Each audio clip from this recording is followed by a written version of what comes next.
What's going on, family? This is Scrapbook Boxing, Museum of the Forgotten Fisticuffs series. I want to talk about one of the greatest fights of all times, heavyweight championship match that took place in 1992 between Evander the Real Deal Holyfield, unified heavyweight champion of the world, and Riddick Big Daddy Bowe, who was a 1988 silver medalist. Evander Holyfield was a 1984 bronze medalist. And these two men had to get in there to see what was happening because they used to be sparring partners. Bowe was the sparring partner of Evander Holyfield. Holyfield taught him all the tricks he knew. And Big Daddy Bowe decided that he would be the man of the 90s. So they had to find out what was happening in 1992. Now, Riddick Bowe stood 6'5". He weighed 218 to 280 pounds. He was 25 years of age at the time of this bout. He's from Brooklyn, New York. His record was 31, no losses, was 27 knockouts. He wore white trunks and red stripe. As an amateur, he weighed 165 pounds, came up to the light heavyweight division, and then to the super heavyweight division. He would win a junior light heavyweight championship of the world in the amateurs, and he would win the Olympic silver medal in the Olympians, and he would win the silver medal in the Golden Gloves. He would quit in the match in 1988 Olympics with Lennox Lewis. He'd be stopped by Robert Soker and Lennox the Lion Lewis.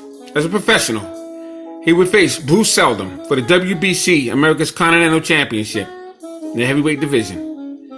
He would face Evander Holyfield for the World Heavyweight title, Michael Dynamite Dokes, Jesse Ferguson, Buster Mathis Jr., Larry Donald, Herbie Hyde, Jorge Luis Garcia Gonzalez. A fascinating fighter at that time was Riddick Big Daddy Bowe. I remember when we used to call him Sugar Bear when he was in the amateurs. Evander the Real Deal Holyfield, born October 19, 1962 in Atlanta, Georgia. Now his managers were Ed Sanders, Shelly Finkel, Jim Thomas. He was trained by Georgie Benton, Lou Duva, and his cut man was Ace Murata. Now as a professional, he would fight Dwight Muhammad Cowie, Ricky Parkey, and Carlos De Leon, and become the first ever unified cruiserweight champion of the world. Then he would move up to the heavyweight ranks, and he would face James Quick Tillis, Pinklin Thomas. He would knock out James Buster Douglas and become the unified heavyweight champion of the world. He would go on and defend his title against Big George Foreman, Larry Holmes, Bert Cooper, Michael Dynamite Dokes. Michael Dokes had the Intercontinental Heavyweight Championship, and he would knock out Dokes in the 10th round. Fascinating victory by Evander the Real Deal Holyfield. Now these fighters would get it on at the Connie Mack Stadium in Las Vegas, Nevada. And it was a much anticipated fight. Once again, you have two Olympians.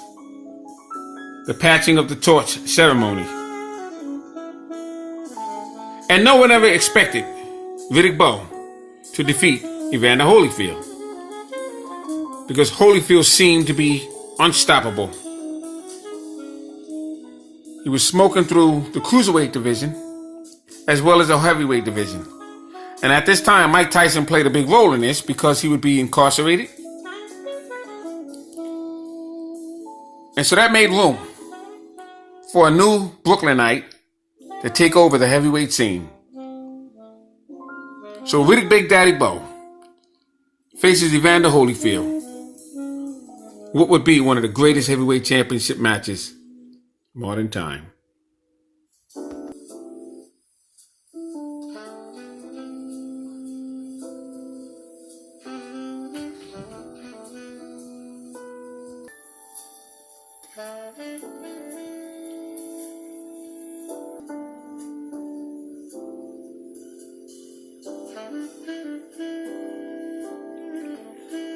Here you have Joe Cortez looking on.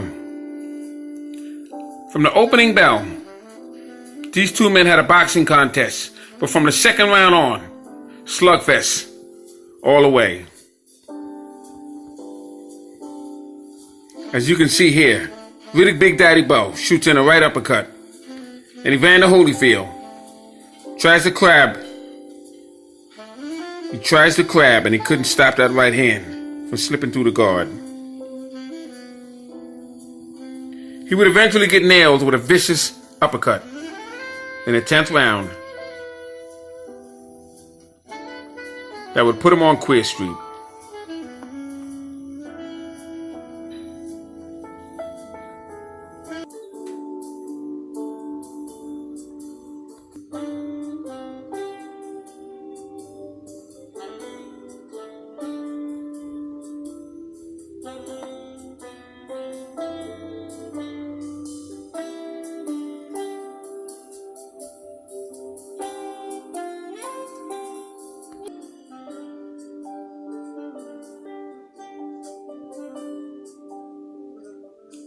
Riddick Bowe nails Evander Holyfield on the side of his head. And that really did a number on Evander Holyfield. So you can see here Evander Holyfield tries to shoot the left jab. And he catches Riddick Bowe clean. And this went on back and forth throughout the entire duration of the fight. It went back and forth. Riddick Bowe was left standing as the brand new heavyweight champion of the world. Fascinating experience.